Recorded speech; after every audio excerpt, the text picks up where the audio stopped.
Wihara Danagun yang terletak di Jalan Surya Kencana, Kota Bogor ini terus melakukan persiapan dalam menyambut datangnya Tahun Baru Imlek yang jatuh pada 25 Januari 2020 mendatang.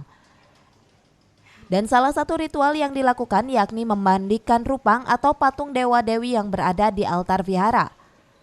Prosesi memandikan rupang ini tidak hanya dilakukan oleh orang tua, namun kaum muda juga turut serta dalam ritual tahunan ini. Dalam ritual tersebut, rupang dewi dimandikan oleh kaum wanita, sedangkan rupang dewa dibersihkan oleh kaum pria. Selain membersihkan kotoran yang menempel di badan rupang, ritual ini juga merupakan simbol pembersihan diri dari dosa-dosa selama 1 tahun lalu. Jadi di akhir tahun kita semua kita bersihkan, terutama rupang kita mandikan.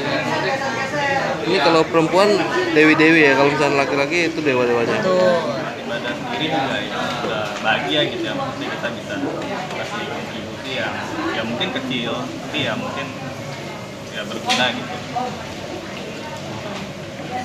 Ini prosesi apa sih namanya? Kenapa? Prosesi apa? Ini kita biasanya bersih-bersih rupang. Oke. Biasanya menjelang Imlek setahun sekali. Jadi menjelang Imlek biasa rupang yang di sini kita bersihin biasanya. Dan di Tahun Baru Imlek kali ini diharapkan Indonesia lebih aman dan terhindar dari segala macam bencana, serta semakin mengedepankan toleransi dalam segala hal. Dari Kota Bogor, Herman Bons melaporkan.